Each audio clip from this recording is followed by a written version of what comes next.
सुबह सुबह solo slide से मिलने चला आता है। वो उसे कॉन्ट्रैक्ट पेपर पे साइन करने के लिए कहता है और कहता है उसके लिए उनका टीम का दरवाज़ा हमेशा के लिए खुला है। स्लाइड के पास ना कहने का कोई ऑप्शन ही नहीं बचता।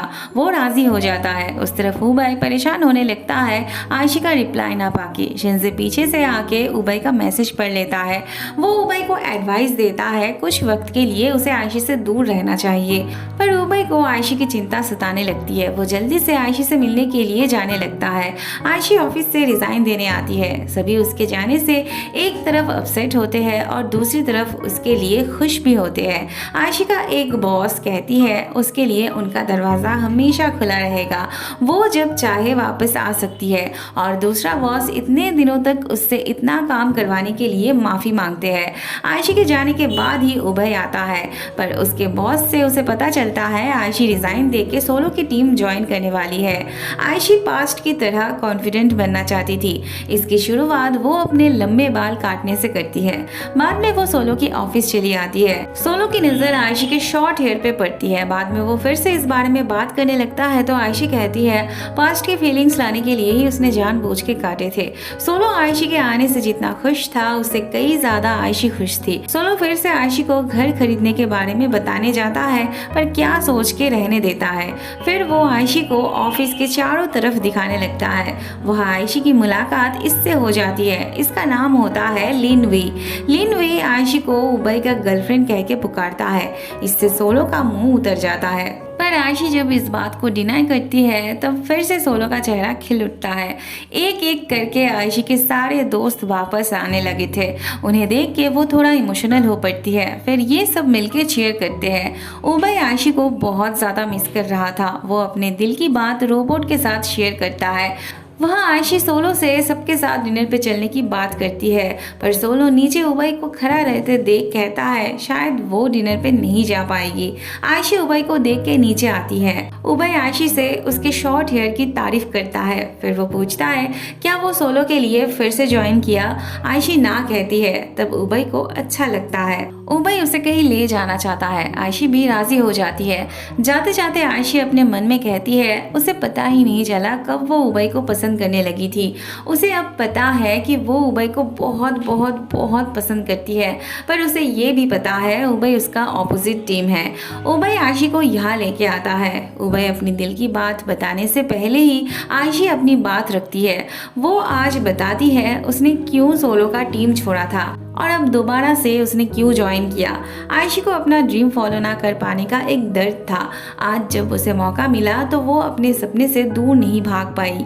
वो कहती है इस दुनिया में प्यार से भी बहुत सी चीज इम्पोर्टेंट होती है। वो दोनों अब ओपोनेंट टीम है, इसीलिए उनके बीच कुछ भी पॉसिबल नहीं है। प्यार के चक्कर में वो अपने आप को वीक नहीं बना सकती थी। उबई आयशी से पूछता है क्या वो उसे लाइक करती है। आयशी बस सॉरी कहती है और वहां से चली जाती है, क्योंकि उसके लिए उबई को फेस करना बहुत मुश्किल हो रही थी। उबई एक दुकान से विशिंग नोट का जार उठा के ले आता है, पर उसमें से सारा नोट नेगेटिव उठती है। बारिश में भीगते हुए आयशी रो रही होती है। बाकी कपल को देख के उसे अपने पुराने दिन याद आने लगती है। वहाँ हन क्लब हाउस आता है तो इन्हें नियान की याद आने लगती है। हन उबई के रूम में आता है और ये वाली फोटो देखता है। थोड़ी देर बाद अपना उतरा हुआ मुंह लेके उबई वापस आता है। किसी की बात उसके कानों तक नहीं पहुंच रही थी। अंदर आके वो इस फोटो को देख के जल्दी से छुपाने लगता है।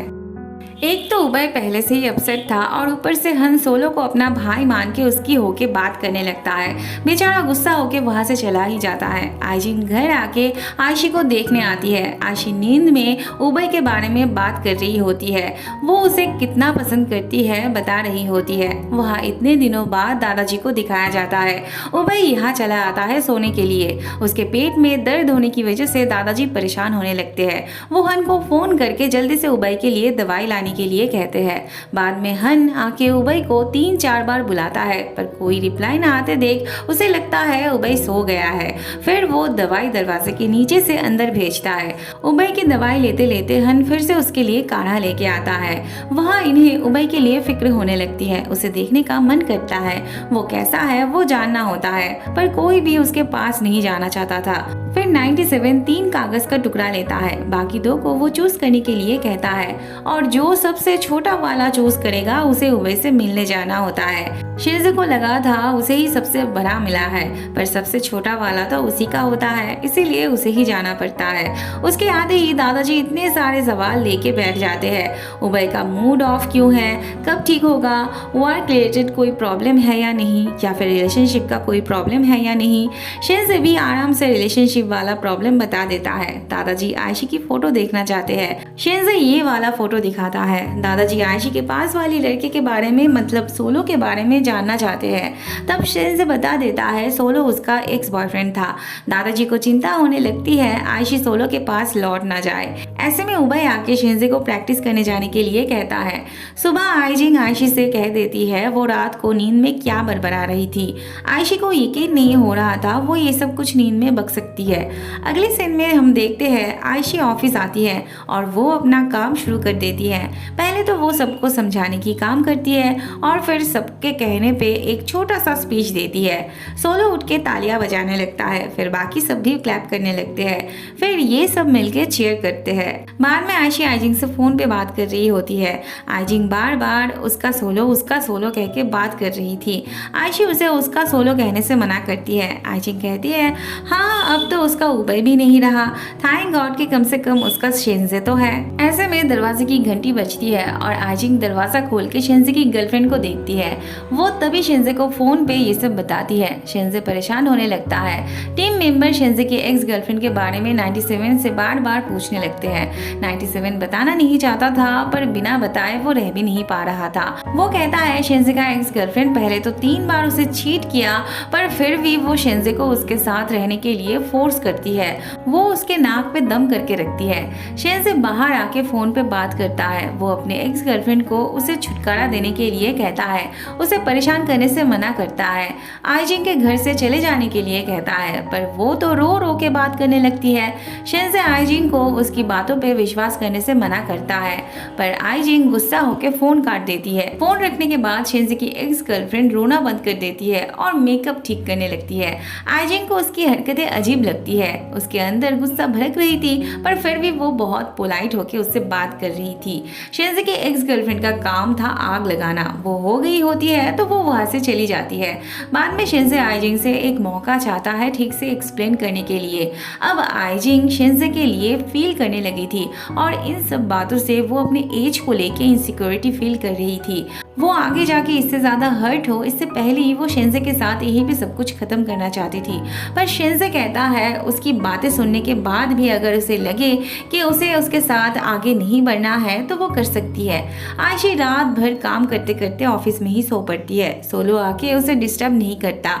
ऐसे में ये आके सोलो को आयशी से गिव अप करने से मना करता है और उसे फिर से आयशी के साथ नए से शुरू करने में मोटिवेट करता है। वह शिनजे सुबह सुबह आइजिंग के पास चला आता है एक्सप्लेन करने के लिए। आइजिंग को उससे बात ही नहीं करनी थी, उसे कोई एक्सप्लेनेशन नहीं चाहिए थी। शिनजे पूछता है क्या वो उसे पसंद नहीं करती, तो फिर वो ऐसा क्यों कर रही है। आइजिंग पसंद करने वाली बात डिनाई करने लगती है। वो कहती है उन्होंने कभी भी किस नहीं किया, तो उसे किस बात पे ऐसा लगा कि वो उसे पसंद करती है। आइजिंग कहती है वो उसके साथ कोई भी रिश्ता नहीं रखना चाहती है। शिनजे जब यही बात दोबारा दोहराने के लिए बोलता है तब आइजिंग से कहा नहीं जाता।